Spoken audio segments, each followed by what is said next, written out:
dans les buts, c'est maintenant.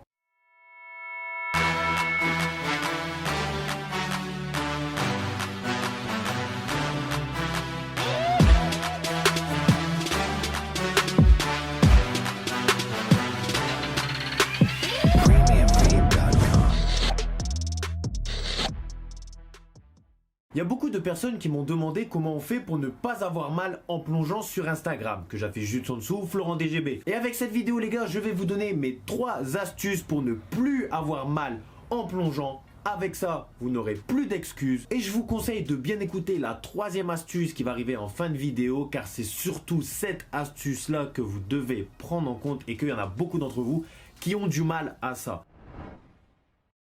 La première astuce, les gars, ça paraît tout bête, mais c'est super important, surtout pour votre sécurité, c'est de faire attention à votre environnement. Et là, vous allez me dire, qu'est-ce que je veux dire dans environnement? C'est très simple, c'est là où on joue le football. Le football se joue en général sur des terrains en herbe. Même si maintenant, il existe de plus en plus de terrains synthétiques pour éviter de devoir les entretenir chaque semaine, etc. Je déconseille à tous les gardiens de plonger dans des endroits où la terre elle est super sec ou alors aussi dure que du béton, surtout si vous n'êtes pas protégé les gars. Donc s'il vous plaît, faites attention à l'endroit où vous faites des plongeons. Ça peut être aussi un caillou qui traîne devant votre but. Faites attention, moi j'ai pas envie d'être blessé 6 mois, 1 an à cause d'un caillou qui traînait devant mon but. Donc faites attention à ça les gars. Après, il est vrai qu'il y a beaucoup de gardiens qui n'ont pas le choix de plonger sur des terrains très secs parce qu'il n'y a que ça chez eux. Surtout des gardiens qui n'habitent pas en France, qui sont dans des climats très secs et qui n'ont pas les moyens d'entretenir le terrain. Parce que oui, les terrains en herbe, il faut les entretenir. Et ben ces gardiens-là, je vais pas vous dire d'arrêter d'être gardien.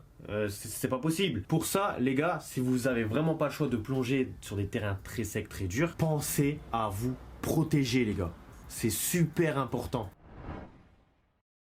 La 2e astuce, les gars, elle est d'autant plus importante, surtout pour ceux qui n'ont pas le choix de jouer sur des terrains très durs, très secs, c'est d'utiliser un équipement adéquat pour pouvoir gauler. C'est le matériel qui protège les zones sensibles lors de la chute du plongeon, à savoir les coudières, les genouillères, les 3/4 rembourrés, les shorts rembourrés. Bref, vous avez plein d'équipements pour les gardiens pour pouvoir gauler en toute sécurité. Après, certes, il y a certaines personnes qui n'ont pas besoin de se protéger parce que le terrain dans lequel ils jouent, sur un terrain synthétique nouvelle génération ou bien même un terrain en herbe bien entretenu, il n'y a pas de risque de brûlure, de coups, et ben ces personnes-là n'ont pas réellement besoin de se protéger. Mais ceux qui se plaignent d'avoir mal mais qui ne se protègent pas, je suis désolé, c'est de votre faute. Personnellement, que ce soit mes tournages ou mes entraînements, je joue toujours sur des terrains synthétiques. Et lorsque j'ai besoin de m'entraîner ou de plonger sur ces terrains-là, j'utilise toujours un 3/4 rembourré et je vais vous le montrer tout de suite sur les terrains.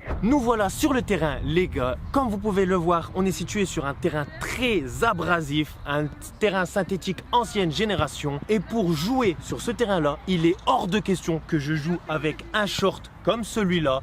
Je veux me protéger, je pense à ma sécurité et pour ça les gars, il faut impérativement utiliser des rembourrages, que ce soit au coude ou alors plus important sur le bas du corps, sur les flancs et les genoux.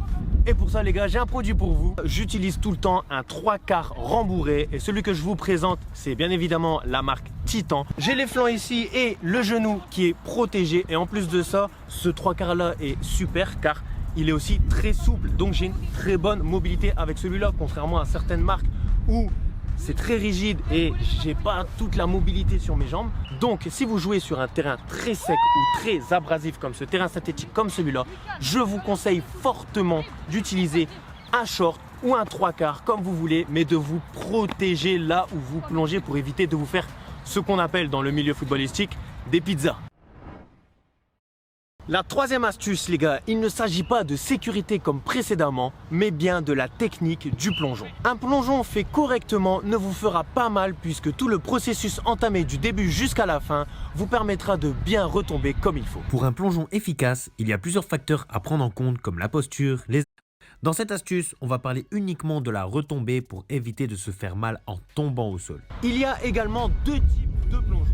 Celui-là où on a juste besoin de laisser tomber notre bas du corps et de se rassurer avec une prise de balle sereine. Puis le style le plus spectaculaire et explosif, celui d'utiliser la pleine puissance de notre poussée comme ici pour aller chercher le ballon le plus loin possible et pourquoi pas essayer d'aller la chercher en lucarne. Et c'est ce style de plongeon qu'on va analyser pour expliquer et démontrer comment bien retomber pour éviter de se faire mal. Lorsque vous êtes en pleine impulsion et que vous avez dévié ou capté le ballon, la première chose à faire est de basculer votre haut du corps vers le sol afin d'amortir le choc de votre corps à l'aide de vos bras. Si vous avez dévié le ballon, c'est vos mains qui doivent d'abord toucher le sol. Si vous l'avez capté, c'est le ballon qui doit toucher le sol en premier et vous appuyez le ballon au sol pour amortir votre chute.